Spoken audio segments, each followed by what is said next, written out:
Welcome back to Career Success. We're at the stage of the show now where we have the Career Success panel. Let me introduce this week's members. Rob Hartnett from Publicity Mojo, our advertising guru. Welcome back, Rob. Hey, Bill. We've got Libby Fordham from Libby Fordham Corporate Communications, our spin doctor. Lib, thanks for coming in. Hi, Bill. Narelle Stevens, our HR expert. Thanks, Narelle. Hi, Bill. And Mike Game, the CEO of mycareer.com.au. Mike, thanks for coming back again this week. Bill. Relationships and relationships at work are very, very important to career success. The word we hear a lot about these days is having an effective working relationship or a good working relationship.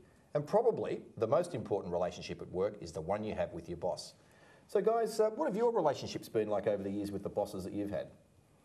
Oh, for me, it's been a variety. There's been some good bosses, some not so good, and some that have been absolutely fantastic and they've gone to be mentors that you look forward to working with again. The ones who aren't so good, sometimes you look at moving your career, and sometimes that does happen, or they end up moving on. But it's a real variety, Bill, from my perspective. Yeah, same with me, Bill. For the most part, good, but a couple of horrors in there. Horrors. What have you done with the horrors? Or Well, what have they done to you? Yeah, well, in one case, I decided I couldn't stand it and I was going to have to move on. The other case, because I thought this is a job I really want, this is a company I really want to work for, I just sort of hung in there and in good fortune. We're going to explore this in a little move bit more on. depth, but I thought we'd go out onto the street, see what Australians think about their bosses and just how much they know about their bosses and what sort of relationships they've got with them. Not so much outside of work, no. No, not a great deal at the moment. I know a fair bit about my boss. An avid Hawthorn supporter like myself, so I'm very happy about that. Spends a lot of time at work. Yeah, I know what he does outside of work, although he keeps quite to himself. I know where he lives. He's very social, and I've met his wife and his kids quite a bit. We do a lot of sort of team building and that within the workplace. Yeah, I guess I know what she likes, I know about her relationships, I know where she wants to go and what she expects of me. I could talk to her on a friendship level as well as respecting her as a boss too. He's a family man. He also wants to grow the business further. And I actually use his business goals to formulate my business goals. Yes, I know which direction they want to head themselves in. No, probably to make a lot of money through his partnership at work. Again, I think to be successful, or even more successful. I meet with her every week and we talk about, I guess, what my role is and her role is, and I guess the organisation I work for, we have goals and objectives.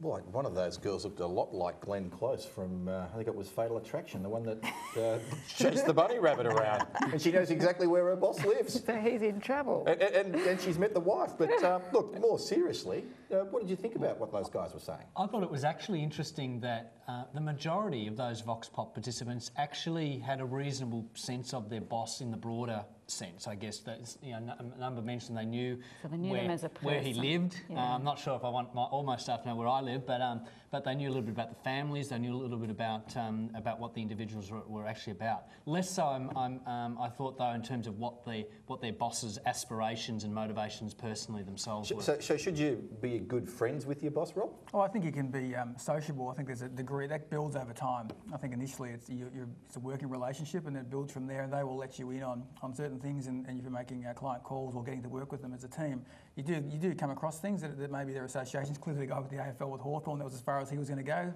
He didn't need to know any more. Yeah. But that was, and you can clearly say that's from Melbourne, isn't it? We know his footy team. I don't need to know what his wife is, his kids. Yeah, but what's But he's going okay. on, He's okay. He's okay because he supports Hawthorn. Libby, But they say about how much time you spend at work, and we're sort of being quite flippant about, well, the only thing you know about someone that you spend that much time with is who they support. I think that's a bit sad. I know that I have a different role with my bosses. They're actually my clients, but I'm quite close with all of them, and we share a great deal of things. Don't you find they're different, Libby? I mean, some of them want that closer relationship, and some of them don't, and you have to sort of be flexible. I don't tend to end up with people who don't end up being quite. Okay. Libby demands a personal relationship. Yeah, although I don't need to be with my boss or my staff. I don't necessarily need to be their friends, or I don't necessarily aspire to end up being their friends. I certainly look for in my boss a strong mentor or sounding board leader. Certainly look for that. I also personally take the time to think about what their aspirations and motivations are. I think that's important, and that didn't come through very strongly. Yeah, no. Communication is quite. I think communication, you can't over communicate, and even with your boss, just finding out what their aspirations and goals are.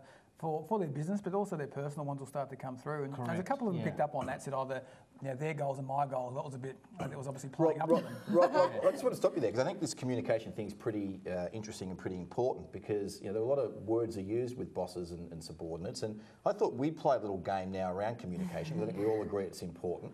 Just to get a sense of when we use words that are the same words and words that are used sort of every day in business, what we actually think they mean. So we're going to play a little word game here, Mike. No pun intended in terms of this being a game. But I'm going to give you a couple of business concepts. I think you've got the black texters there, and I'd like you to sort of jot down. Don't show each other, of course, what you're jotting down. The first things that come into your mind about what you think these concepts are actually about. Now, the first one is quality. Okay, now before we show the results, let's do another one because you guys might cotton on to the rules of the game here if we start discussing it. Let's get another sheet of paper. And the next one is win-win. I don't know how many organisations I've been in where every day I hear we really want to have a win-win outcome result. Let's see what our panel experts think win-win actually means. So let's go back to the first one. Is everyone finished? Terrific. Okay, so with the first one, the word was quality. Everyone wants a quality job done, or they want to deliver quality service. Let's start with you, Mike. What does quality mean? If we can show the cameras. I've said boss doesn't know, which might be a little bit cryptic, but I find if the boss says to me he wants a quality job, it's when the boss doesn't know actually what he wants me to do. Okay, and it's a word used probably most days at work by most bosses. And I must admit I've used it myself a couple of times. Okay. When you didn't know what you wanted. When I didn't know what I actually wanted as an outcome, correct. Okay, Narelle, quality. Mine was standards. I think quality is about the standard you're expected to achieve. All right, what about our spin doctor over here? Lib, what's quality mean? I put street because I was thinking of the chocolates. And from that, I think that when anybody wants to do a quality job, they want to draw on all your talents. And one of my talents is creativity. So I come up with quality street. Very interesting. Nobody gets it, do they? Well, I see the toffees in my mind with all those little wrappers and in tins. They used to come in tins, those ones. They still do. We're going to talk about branding on another episode, and we'll talk about quality streets. But Rob? Oh, to me, it's well, I've got it here, but it's very small. If you can focus on that, but it's the best of your ability. We'll give them the time. Best of your ability. I'll read it to them.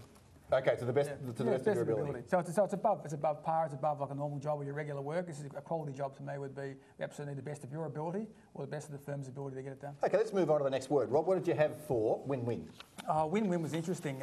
I had win-win that to me means that both sides gain, but it's also very 80s. And I also felt that any boss who said that was almost stuck in the 80s with a few old manuals. Okay, Lib, win-win. I said smile. Win-win means everyone is happy. Right, everyone's happy, so everyone we get a comes smile. out of it happy at the end. Narelle? I had mutual benefit. To me, it means that all parties get something out of it. Mike?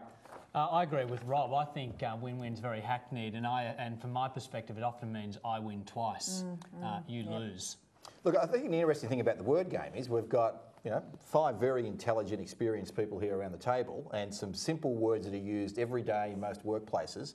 Very different immediate reactions in terms of what that means for them. So the important thing about that in terms of relationships at work and with your boss is you've really got to have a clear idea what they expect from you. Spend some time on it. When they ask you to do something, ask them, what does a successful result look for? How will you know when I come back that you're going to be very, very satisfied? Just asking that question and writing down the answer to it, you might have to ask it a couple of times again, will maximise the chances of actually having a good working relationship with them.